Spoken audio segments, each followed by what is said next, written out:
Sir, please come with me. Due to priority seating adjustments, your first-class ticket has been reassigned to economy. A quiet humiliation hung in the air. The flight attendant's voice was cold, mechanical. Passengers immediately turned to look at the elderly man in a military cap, gripping his boarding pass tightly. Frank simply nodded. He folded the ticket and slowly made his way to the back of the plane. What no one on board could have imagined was that, just minutes later, 10 soldiers and an outraged general would arrive at the airport to stop the plane from taking off. Let's dive into this story. Major Frank Brener, 89 years old, was born on a small farm in Kansas. He grew up surrounded by cornfields and the scent of damp earth after the rain. At 18, he enlisted in the army, not for glory or adventure, but because he believed that serving his country was a sacred duty. The Korean War found him young and determined. Vietnam made him seasoned and wise. Between both conflicts, Frank learned that courage isn't the absence of fear, it's the decision to act in spite of it. He was awarded the Silver Star, one of the highest military honors in the United States, for bravery in combat. Frank is a simple man. No luxury, no fuss. He wears plain khaki pants, a light blue shirt, and the same veteran's military cap he's worn for years. In his hands, he holds an envelope with an official invitation from the United States Congress, a special ceremony at the Capitol to honor veterans from different generations. Frank is scheduled to give a speech on leadership in times of crisis. The first-class ticket was a gift from Congress itself, a small gesture of recognition for his 32 years of military service and a life devoted to the nation. But Lauren Mitchell doesn't know that.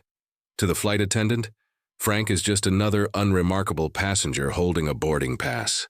The plane is nearly full. Frank walks slowly down the aisle, checking seat numbers. 5A, first class, window seat. Exactly as printed on his ticket. He places his small carry-on bag in the overhead compartment and is just about to sit down when a voice stops him. "Excuse me, sir." Lauren appears at his side, accompanied by another airline employee, a younger man with an uncomfortable expression. "I'm Lauren Mitchell, the lead flight attendant. This is Benson Carter, also with the airline." Frank turns to them politely. "Due to priority seating adjustments, your ticket has been reassigned. I'm going to need you to move to seat 47B in economy." "What exactly happened?" "Internal operational policy issues, sir." Frank looks down at the ticket in his hands. Then he looks at Lauren. His eyebrows lift slightly, but his voice stays calm. "The ticket says seat 5A. That's what it was issued for." "I understand, sir, but we have priority passengers who need these seats." "Priority passengers?" Lauren hesitates. Benson shifts awkwardly beside her. "Passengers with a frequent flyer history in first class. It's part of our loyalty policy." Frank processes the information slowly. His eyes scan the first-class cabin, taking in the seats now filled with executives typing on laptops. "You understand, sir?" "Yes. I understand that an honest citizen who pays his taxes and served his country is worth less than someone who regularly buys expensive tickets." Lauren swallows hard. Benson lowers his eyes. "That's not what this is, sir. It's just a policy matter." Frank picks up his carry-on. He takes one last look at seat 5A and walks toward the back of the plane. At 89, he's faced enemy bullets, lost brothers in arms, and witnessed horrors most people could never imagine. But never, never had he felt so disrespected as he did in that moment. Seat 47B is wedged between two cramped chairs. Frank squeezes in as best he can, settling between a teenager wearing headphones and a woman whose coats spill into his space. His back, marked by decades of military service and old surgeries, protests against the narrow seat. There's no room for his legs. He shifts several times, but there's no position that offers real comfort. The teenager turns up the volume. The sound leaks through the headphones. Something about rebellion and anger. Frank closes his eyes and takes a slow, steady breath. Lauren walks down the aisle, checking that passengers have fastened their seatbelts.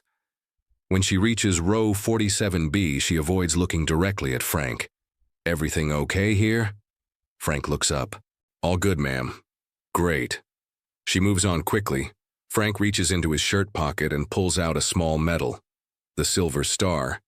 He doesn't wear it on his chest out of pride, but he always keeps it close.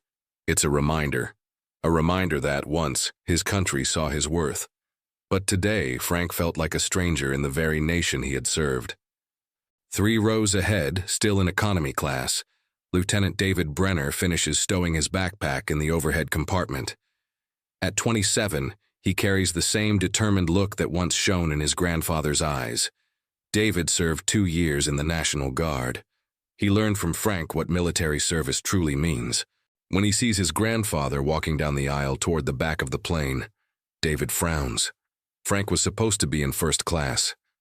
That's what the ticket said, the same one he'd proudly shown David the night before.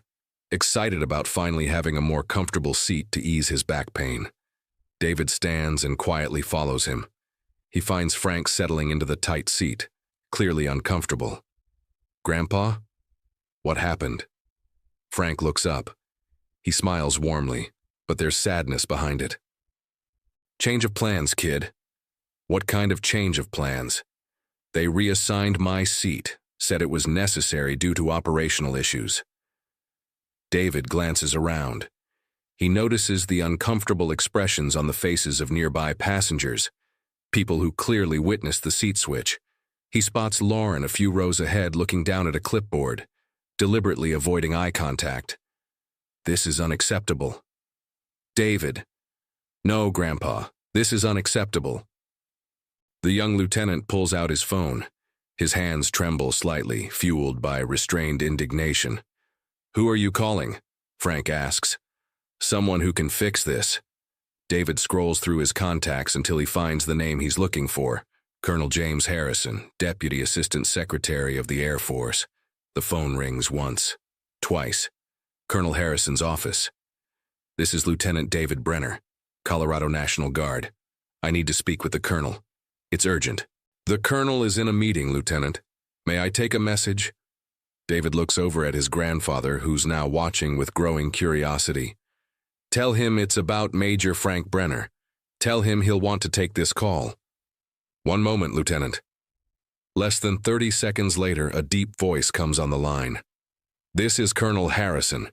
Did you say Major Frank Brener?" "Yes, sir. My grandfather." Colonel James Harrison's voice trembled with emotion on the other end of the line. At 73, he had never forgotten the day a young major named Frank Brener coordinated the rescue that pulled him from a deadly trap in the Mekong Delta. "Your grandfather is a hero, Lieutenant. What can I do for him?" David quickly explained the situation, the public humiliation, the disrespect, the forced seat reassignment. On the other end, silence hung heavy as lead.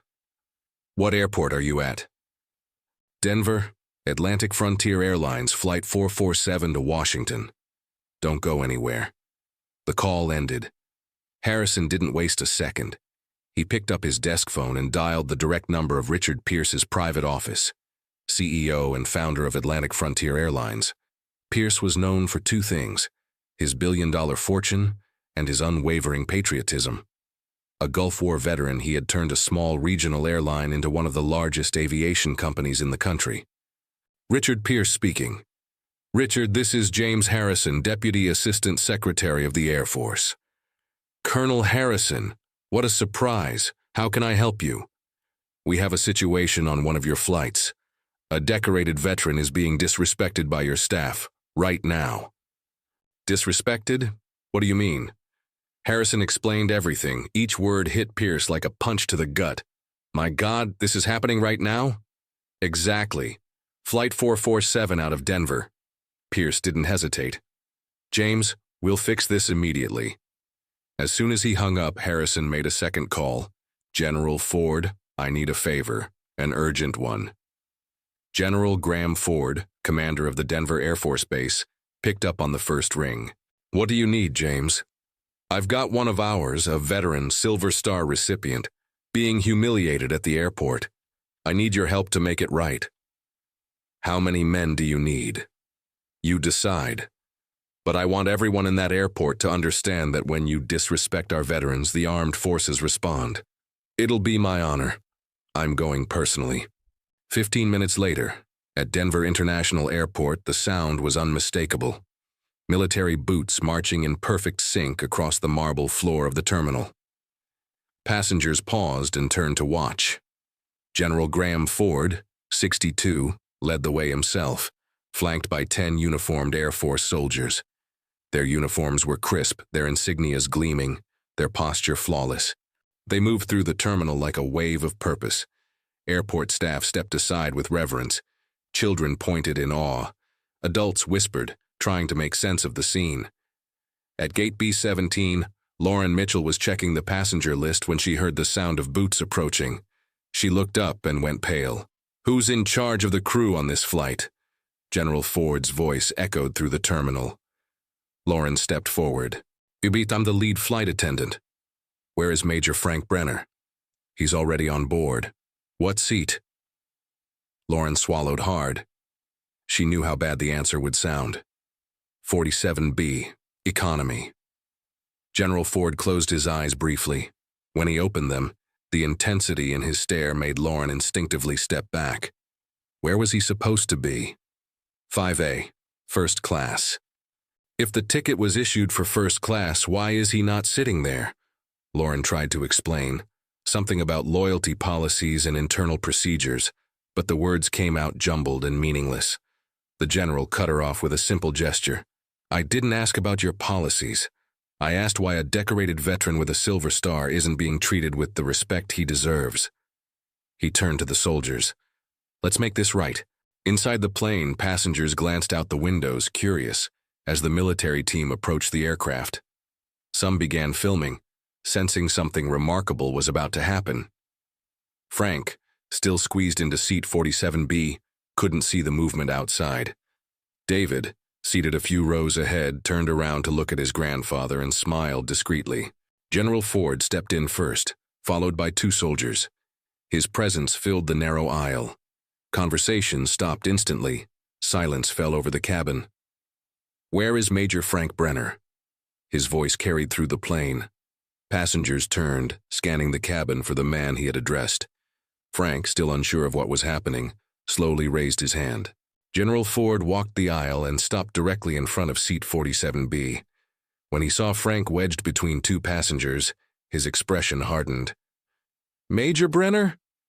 "Yes, sir." The 2 soldiers snapped to attention and saluted. For a few seconds, the only sound was the hum of the airplane engines. "Major, I'm General Graham Ford of the United States Air Force. On behalf of the armed forces, I apologize for the way you were treated today." Frank blinked, still trying to grasp the situation. That's not necessary, General." "It absolutely is, Major." "Major Brener, please come with me." Frank slowly stood. His back protested after the long minutes in that cramped seat. The general offered his arm for support. They walked together down the aisle. Every eye followed them. Ford turned to the first-class passengers. "Ladies and gentlemen, this man is a decorated veteran who served our country. He received the Silver Star for saving American lives in enemy territory, and today he was disrespected on this flight." When they reached seat 5A, the general gestured respectfully. "Your seat, Major." Frank sat down slowly. The seat was spacious and comfortable. His legs finally had room. His back found proper support. "Thank you, General." "No, Major. It's the country that thanks you." Despite outranking him, General Ford stood at attention and saluted. The soldiers did the same. Then they turned and left, mission complete. From a distance, Lauren Mitchell watched, realizing her career had just taken a very different turn. The silence that follows the soldier's departure is unlike anything the passengers have ever experienced. Frank settles into seat 5A, where he should have been all along. His hands rest calmly on the official envelope from Congress. There's no triumph in his expression, no satisfaction over Lauren's humiliation, only the quiet dignity of a man who has finally been recognized. A middle-aged man in a sharp business suit seated in the first row turns slightly. "Sir, I just wanted to say thank you for your service." Other passengers begin to speak up. A woman nods respectfully. A young couple whispers words of admiration. Even the teenager with the headphones takes them off and looks at Frank with newfound respect. David walks up to his grandfather's seat. "How do you feel, Grandpa?" Frank looks out the window. Outside, the military unit is still visible in the terminal, walking away with the same determination they arrived with. "You know, David, for a moment I thought my country had forgotten me. But now I realize my country never forgot." Lauren approaches slowly, hesitantly. Her hands tremble slightly as she leans down to speak to Frank. "Mr. Brener, I wanted to apologize. I didn't know. I had no idea who you were." Frank watches her for a long moment. His gaze is kind, but steady. "Miss, the problem wasn't that you didn't know who I was. The problem was that you didn't treat an elderly man with basic dignity, regardless of who he might be." The words strike Lauren like a bolt of lightning. "You're right. I'm sorry. I accept your apology, but I hope you learned something from this." "I will, sir, I promise." When the plane lands in Washington, the passengers break into spontaneous applause. This isn't the usual polite clapping after a bumpy landing. It's something else entirely. An applause of recognition, of respect, of rediscovered national pride. Frank rises slowly, picks up his small carry-on, and heads toward the exit. But this time he doesn't walk alone. David is at his side. Other passengers nod or greet him respectfully as he passes. At the plane's door, Lauren waits one last time. "Major, thank you for teaching me something important today." "You're welcome, miss. Just treat people with dignity. All people." "I will." Frank smiles, the first genuine smile of the day. Then it was worth it. Richard Pierce's desk, CEO of Atlantic Frontier Airlines, was covered in reports, security footage, and the transcript of the call with Colonel Harrison. He ran his hands through his graying hair, still processing the magnitude of what had just happened. His assistant, Margaret, walked in carrying more documents. "Richard, the story's already on social media. A passenger recorded the moment the military boarded the plane. The video has 500,000 views in just 2 hours." Pierce grabbed the tablet and watched the footage. He saw General Ford enter the aircraft. He saw Frank being escorted to first class. He saw the applause. "Margaret, I want Lauren Mitchell in my office tomorrow at 8 a.m., and I want Benson Carter here too. And I want an emergency meeting with the entire customer service department. Today." "Yes, sir." Pierce stood and walked over to the window, overlooking the airport tarmac. Below, Atlantic Frontier planes were taking off and landing at regular intervals, each one carrying hundreds of passengers who trusted the company to treat them with respect. "Margaret?" "Yes, sir." "Cancel all my appointments for the rest of the week. I'm going to personally write a new policy for this company, and I'll make sure that no veteran is ever disrespected on one of our flights again." Days later, Atlantic Frontier Airlines announced the implementation of the Brener Protocol, a new corporate policy designed to honor and respect all military veterans aboard their flights. They released the following statement: "Atlantic Frontier Airlines acknowledges that our freedom to fly American skies was earned through the blood and sacrifice of our veterans. It is our duty and our privilege to honor them on every flight." Lauren Mitchell was reassigned for 6 months to the training department, where she now teaches new employees about the importance of respect and dignity in customer service. Her first class always begins with the story of Major Brener. Benson Carter was promoted to supervisor after submitting a detailed report on the incident. The Brener Protocol soon became a model for other U.S. airlines. Within 6 months, more than 15 companies in the industry adopted similar policies. In Washington, the ceremonial hall is adorned with American flags and portraits of military heroes from different eras. Veterans from World War II, Korea, Vietnam, the Gulf, and Iraq sit in places of honor in the front row. Frank walks to the front.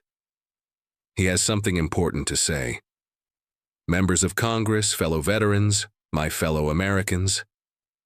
Frank reaches into his pocket and pulls out the small silver star medal. He holds it between his fingers, letting the light catch the polished metal. "This medal doesn't make me better than anyone else, but it stands for something we should all remember. Sometimes we fight not for personal glory, but to protect the values that define us as a nation. In Vietnam, I learned that real courage isn't the absence of fear. It's doing what's right, even when it's hard. I'm not here to ask that veterans be treated as special. I'm here to remind you that respect, dignity, and gratitude aren't privileges we grant to a few. They are the values that define us as Americans. When you return home today, don't remember Major Brener.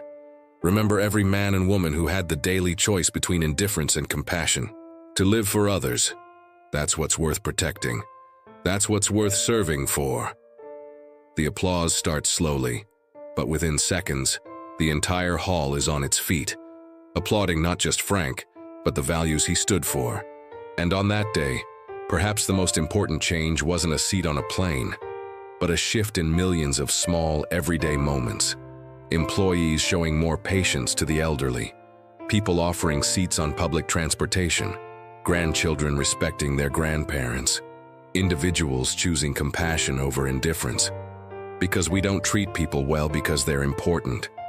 They become important because we treat them well. If you enjoyed this story, leave a comment below sharing your thoughts and how you believe we should treat the elderly who've done so much throughout their lives. I'd love to read and respond to every single one. Don't forget to click the like button and subscribe to the channel so you won't miss the next story, created especially for you.